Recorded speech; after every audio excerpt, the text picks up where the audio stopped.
Bueno amigos, pues bienvenidos. El día de hoy vamos a ver el concepto de modelo económico. Bueno, en general, ¿de qué es un modelo y los tipos de modelo que existen? Para al final cerrar en eso, los modelos económicos. ¿Y cuál es su relevancia dentro de nuestro campo de estudio? Eso ya compensó el precio del boleto.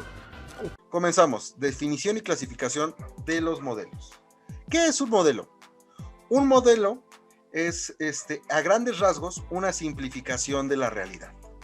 La FAO, por ejemplo, nos define que un modelo es un bosquejo que representa un conjunto real con cierto grado de precisión en la forma más compleja posible. Es decir, lo que tratamos es de construir fenómenos sumamente complejos de manera simple. Los elementos más esenciales son los que forman parte de nuestro modelo. Los modelos son muy útiles para describir, explicar y comprender mejor la realidad. Es imposible trabajar directamente con la realidad en sí. ¿Por qué es que la FAO nos dice esto? Al final y al cabo, la realidad es sumamente compleja. Nosotros no podemos entenderlo en esa magnitud de complejidad porque hay muchísimos elementos aleatorios que cambian a través del tiempo y el espacio. Entonces, para hacernos una idea de un comportamiento generalizado en los eventos o de los distintos fenómenos, procesos que podemos estudiar, tenemos que simplificarlos dentro de lo posible. Retirar los elementos que tienen mayor probabilidad de cambio, de error o que no estamos en posibilidad de controlar. Por lo tanto, simplificamos la complejidad de la realidad a través de la construcción de un modelo. Vizquerra, por ejemplo, nos dice, el modelo se constituye como un medio de ayuda para estudiar la realidad. Nuevamente, vamos a entender ahora, el modelo como tal no es la realidad, es una simplificación de la realidad y nos apoya a entenderla, a comprenderla, a estudiarla, a analizarla en sus rasgos de mayor relevancia. Carvajal, ¿qué nos dice? Por otro lado, el modelo puede considerarse como una especie de descripción o representación de la realidad. Hechos, situaciones, fenómenos, procesos, estructuras, sistemas, entre otros. Es una representación de la realidad. Nuevamente, no es la realidad compleja en su conjunto, sino es algunos de los elementos más relevantes para explicar un fenómeno. Por ejemplo, yo quiero explicar cómo es que las empresas deciden en qué mercado vender sus productos. No podría estudiar todos y cada uno de los factores que cada uno de los tipos de empresas, de cada uno de los sectores, en cada uno de los países, en cada uno de los mercados, toma sus decisiones. Pero por lo tanto, me quito de esas especificidades, simplifico lo más posible y, por ejemplo, puedo construir un modelo que busca explicar la maximización de la ganancia en función de las condiciones del mercado. Me quito de algunos aspectos que tienen que ver con la psicología del consumidor para explicar el enfoque de mercado. Entonces estoy modelando a través de la simplificación de los agentes individuales, concentrándome en el mercado. Por el otro lado, yo también podría construir un modelo diferente para entender al consumidor en sus condiciones psicológicas o sociales o psicosociales. Todo depende del problema que yo quiera asumir respecto a mi realidad. Ese es el... Eso sí es de gangsters. De gangsters. ¿Qué tenemos en cuanto a clasificación de modelos? Hay distintos tipos de modelos.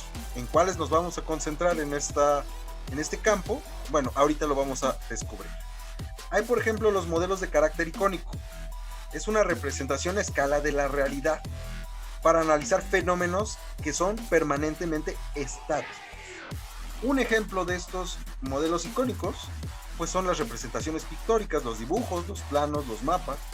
Claro que esta definición es también un poco ambigua, porque un mapa ya sabemos que su condición fija se asocia a tiempo y espacio.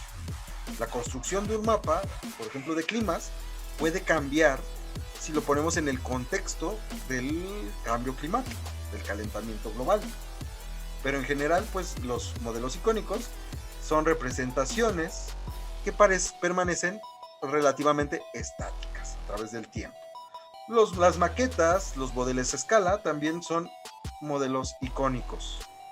Analógicos. Los modelos analógicos nos explican el comportamiento de un sistema de manera parecida, de manera que podemos también manipular su trabajo. Los modelos analógicos explican cualidades, elementos, estructuras y procesos. Algunos de estos vamos a ocuparlos en conjunto con algunos modelos matemáticos. Por ejemplo, tenemos aquí los diagramas de flujo, los circuitos electrónicos. Acuérdense, nos pueden definir procesos. ¿Cómo entendemos un proceso? Una secuencia de actividades que busca un fin. ¿Dónde podemos tener una estructura o un proceso? Ejemplo, en la industria, en el proceso productivo. En la construcción, en el proceso productivo. Quiero construir una casa, voy a necesitar un conjunto de pasos secuenciados para construir dicha casa. Entonces, puedo explicar mediante un diagrama de flujo la cantidad, las cualidades de cada una de las actividades para construir una casa. Entonces, eso es un modelo de carácter analógico que nos va a ser de utilidad en algunos enfoques de investigación de operaciones. También tenemos modelos de carácter topológico. Tiene que ver con la colocación de elementos de forma ordenada, en donde los elementos representan una parte de un sistema. Diagramas, cuadros, esquemas, mapas conceptuales son los ejemplos generales de este tipo de modelos. Modelos simbólicos son fórmulas o representaciones por medio de símbolos de sistema. Tienen conexiones significativas de conceptos. Podemos encontrar algunos de estos modelos de carácter simbólico en las representaciones de los elementos, en la química, en la biología en general. No, hombre, a veces soy una cosa pero bárbara. Vamos ahora sí al último grupo de modelos. De acuerdo a nuestra clasificación, también tenemos los modelos matemáticos. Los modelos matemáticos son representaciones de carácter aritmético o conjunto de proposiciones matemáticas para inferir teoremas, supuestos, ideas o procesos también. Entonces, fíjense, esto es lo curioso. Todos estos tipos de modelos pueden ser complementarios para conseguir explicar la realidad, pero a su vez entendemos que la realidad es sumamente compleja y dependiendo de lo que querramos entender de la realidad es el conjunto de modelos que vamos a tratar de construir para representar un problema, una situación y por lo tanto para poder resolverlo. Entonces, los ejemplos que tenemos en modelos matemáticos, pues en general, pues tenemos ecuaciones, algoritmos, sistemas de ecuaciones, etc. Lo abordaremos un poco más adelante. Vamos ahora a entender qué es un modelo económico. Ya definimos modelo, ya definimos la clasificación de los modelos en forma general. Ahora, ¿qué es un modelo económico? El FMI nos dice que un modelo económico es una descripción simplificada de la realidad, pero nos precisa, enfocado en el análisis de eventos económicos.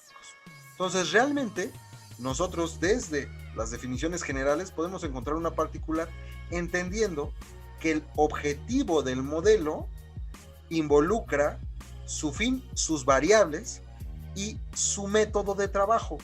Si yo quiero hacer un modelo de distribución territorial de infraestructura eléctrica, pues entonces voy a partir, por ejemplo, de un modelo de carácter icónico para presentar el mapa en sus condiciones geográficas.